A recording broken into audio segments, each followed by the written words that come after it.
Josh Hawley. He is the Attorney General for the great state of Missouri, and he wants to be your next United States Senator. Mr. Josh Hawley, welcome back to the show, my friend. Thanks so much for having me.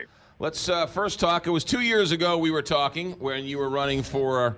Well, actually, we started talking when you were supporting and defending Hobby Lobby with the Supreme Court. That's when we first started talking. But it was 2 years ago that you wanted to be Attorney General, and that's all you wanted to do. So what happened? Why now? Why now are you going to leave that role after working so hard to become Attorney General to be our United States Senator? What happened?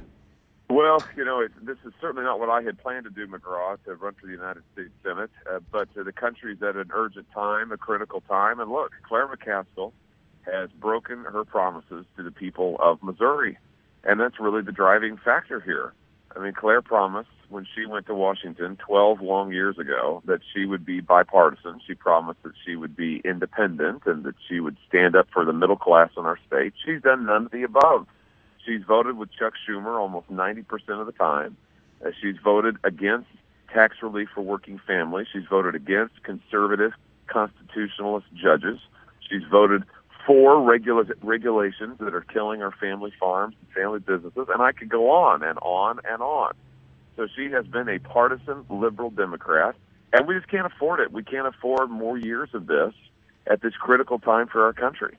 Let's talk family farms, because there seems to be quite a number of farmers who are making the argument that NAFTA and free trade between Canada and Mexico is a good thing, and they are worried that Donald Trump with the tariffs could hurt the family farms and the economy of rural Missouri. What do you say?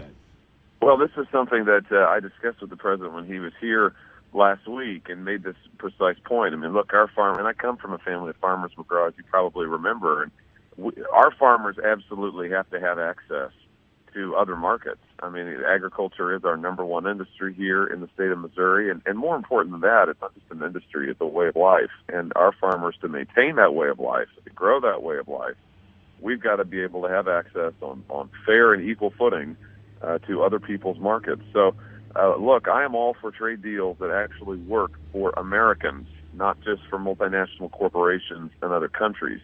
And I think the president is right to focus on the fact that a lot of our so-called trading partners are violating these agreements and are bad actors. And China comes at the very top of that list. So we've got to get trade deals that actually work for Americans, but that includes American farmers. And that means that American farmers have got to have access to other markets. I'm against anything that would close off markets to our farmers. During your fundraiser last week with the president, he made some news where he admitted, I guess, to the group that we have a trade deficit with with Canada. It turned out, he said, I didn't know. It turns out we have a trade surplus with Canada. So when you spoke to them about that, what did he say? Well, the audio, I gather, has been released. And look, he was making the point about the fact that we need trade agreements that actually work for American workers. And he was listing off various, as memory serves, and our trade deficits with various countries, and how sometimes even a country where we appear to have a trade surplus, when you factor in the full range of products, etc., very, very infrequently, let's put it that way, are we actually running trade surpluses. And his larger point that he made, that I'm sure reflected in the audio, is that, look, it's not really about any individual country. It's about the fact that we need trade agreements that work for American workers and that actually favor our people rather than, again, multinational corporations or other countries. And he's absolutely right about that. I mean, he's absolutely right about that. So this is part of rebuilding the middle class in our country and rebuilding it right here in our state. And I support his efforts in these regards. And I go back to the fact that we've got to have agreements that allow access to other countries' markets on fair terms. That begins with our farmers and protecting access for our farmers, but also for our manufacturers in this state and on down the line. Before you go after and before you can face off against Claire McCaskill, you have to win your own primary. And Austin Peterson was on the show, and they're making the argument that you are a Mitch McConnell clone, and this is the part of the fight going on in the party. So where are you, Josh Hawley, in this spectrum of the Republican Party? Well, I've always considered myself to be a constitutional conservative, McGraw. And, you referenced the fact that I haven't been in politics for very long. My career has been made in constitutional law. I'm a constitutional lawyer first and foremost, and that is the most foundational commitments to me. So I consider myself a constitutionalist. I consider myself someone who believes in the founding principles that our Constitution sets out, and believes it's my job and it's the job of every person who wants to be a leader in this country to defend those principles. It's also the great need of our hour, to defend our Constitution and the way of life that it creates, to defend the principles on which this country was founded, and to renew those for a new era. That, I think, is the whole challenge that we face right now as a country, and that's why I'm in politics to begin with. Will you support Mitch McConnell as leader of the Senate, as a majority leader? I have said over and over on this question that I think it is inappropriate, to commit to vote for somebody when I'm not even elected United States Senator. So I'm not going to commit to anybody. I'm not going to commit to supporting anybody. I'm going to, first of all, focus on getting elected, and then I'm going to I'm going to represent the people of Missouri. But I'm not pledging my vote to anybody, McGraw. Let's talk about President Trump and what's going on with Robert Mueller. If you do become senator, you might be asked to this question as a United States senator. What are your thoughts on Robert Mueller? Do you think President Trump is getting into places where he shouldn't? Other senators have said that he shouldn't even come close to even insinuating he should be fired or anything else. What are your thoughts on President Trump and how he's handling this Robert Mueller investigation? Well, as I've said before on this topic, I think that the special prosecutor needs to finish his investigation. He needs to wrap it up. It looks like a couple of months ago he was getting very close to wrapping it up. He'd handed down those indictments, and it looked like we were nearing the end. Now we're getting mixed signals, I think. And I will say that as a prosecutor myself, it is hard to tell from the outside. I mean, it's difficult to know from the outside exactly what's going on, because so much of the work of a prosecutor has to be done privately. I mean, you don't release all your evidence until you're ready. Having said that, I think it's about time that he's ready. I mean, let's get this thing over with. He needs to conduct his investigation in an impartial, nonpartisan manner, and he needs to wrap it up. So I support him finishing the thing and then laying out whatever evidence he's got. Let's see it, let's have it, and let's be done with it. Would you have a problem with him being fired for something other than cause? I can't imagine that happening. I mean, it's hard for me to imagine a dismissal for less than cause. It would be hard to do, for one thing, under the current law and arrangements. I mean, it's difficult to get rid of unless there is some clear cause, and I can't imagine that happening. Really? In this crazy world, you can't imagine that happening? All right, fair enough. Let's talk. Let's talk. You are as you say, a constitutional conservative. You're also a evangelical, and I know you a little bit to know that you are and I mean this in the most respectful way possible, and honorable person, family man, father. You're a good guy. You're open-hearted. You are caring. And a true evangelical in the perfect sense of the word. And so a lot of evangelicals are coming under criticism today for supporting President Trump, including during this whole Stormy Daniels situation, where he is now, I guess, apparently admitted to having paying her off $130,000 to keep her quiet weeks before an election. As a evangelical, what are your thoughts as you watch this Stormy Daniels controversy take hold? Well, the answer is I don't really watch the Stormy Daniels controversy. I don't honestly, McGraw, know much about it, and this seems to me a media fixation, particularly a Beltway, Washington D.C. Beltway media fixation. It's always some scandal or something tawdry that they're focused on, and I think this is something that voters are frustrated about. Last week we kicked off our campaign, traveled the state, and speaking to voters literally all over our state, from all corners of the state. And something that they told me over and over is they are so sick and tired of the Washington, D.C. media and the New York media and the L.A. media constantly forcing down our throats whatever their latest concern is, their latest scandal mongering, it's just, meanwhile, Wages have been flat and for middle-class workers in our country for literally decades. Meanwhile, healthcare costs are out of control.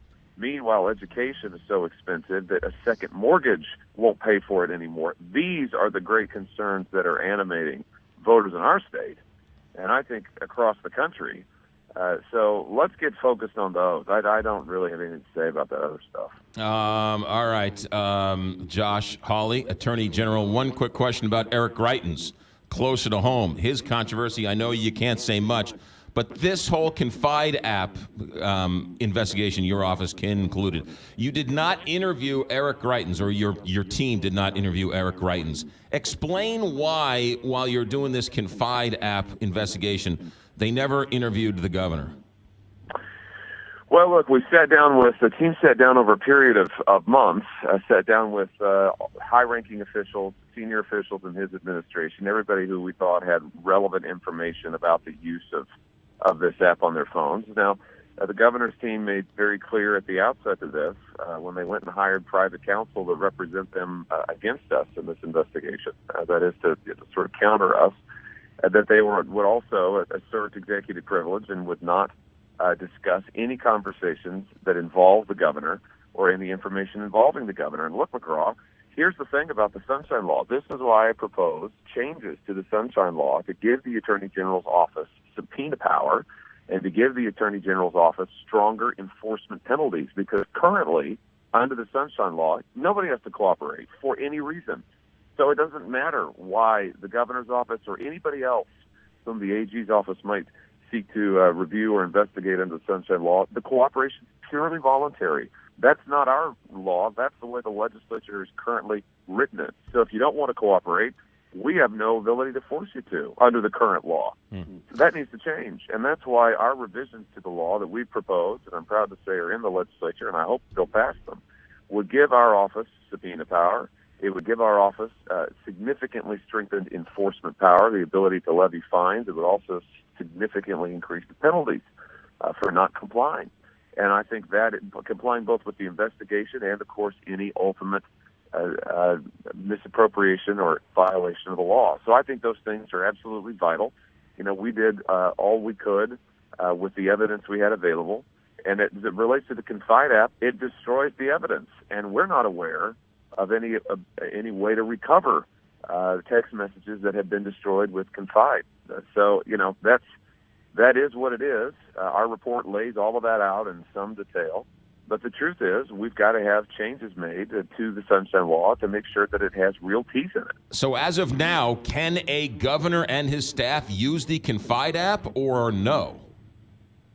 Well, we say in the report, we do not believe that Confide is appropriate. It should not be used by public officials to conduct public business.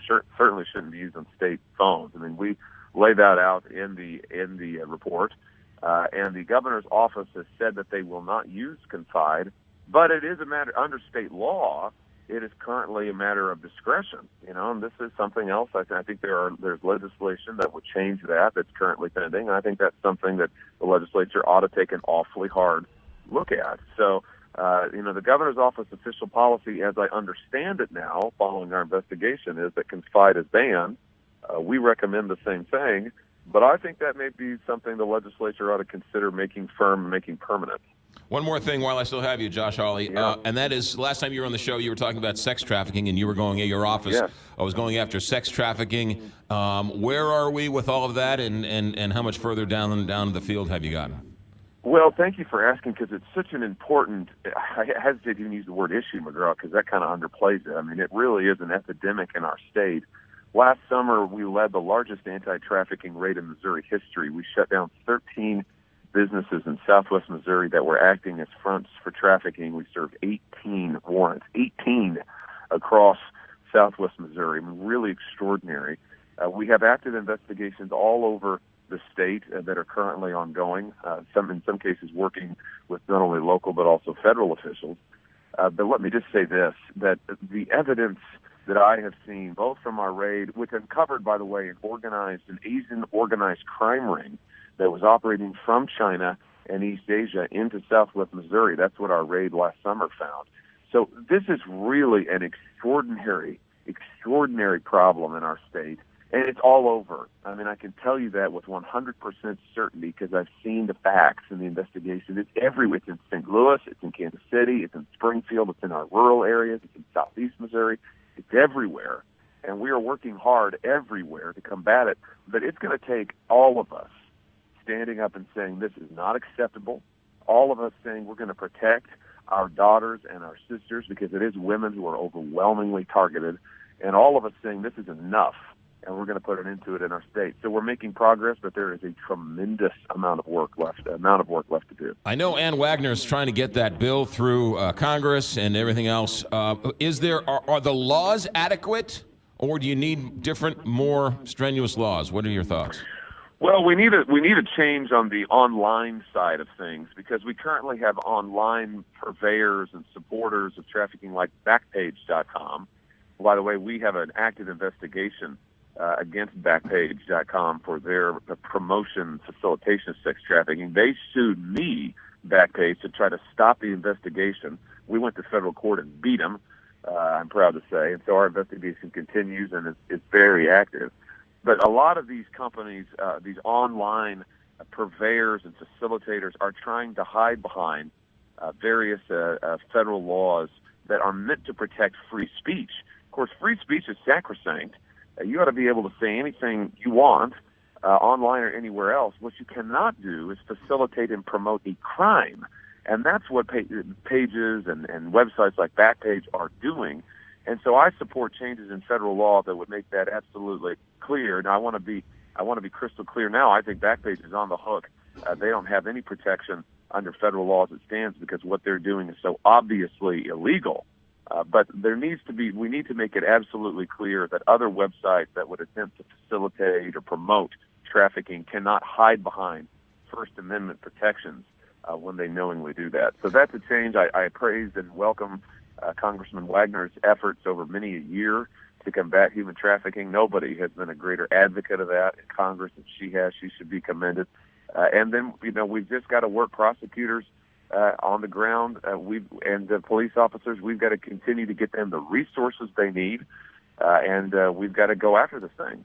Josh Hawley, Attorney General for the great state of Missouri. Safe travels on the trail, and we'll talk to you soon. Thank you. Thanks for having me. You got it. 7:30.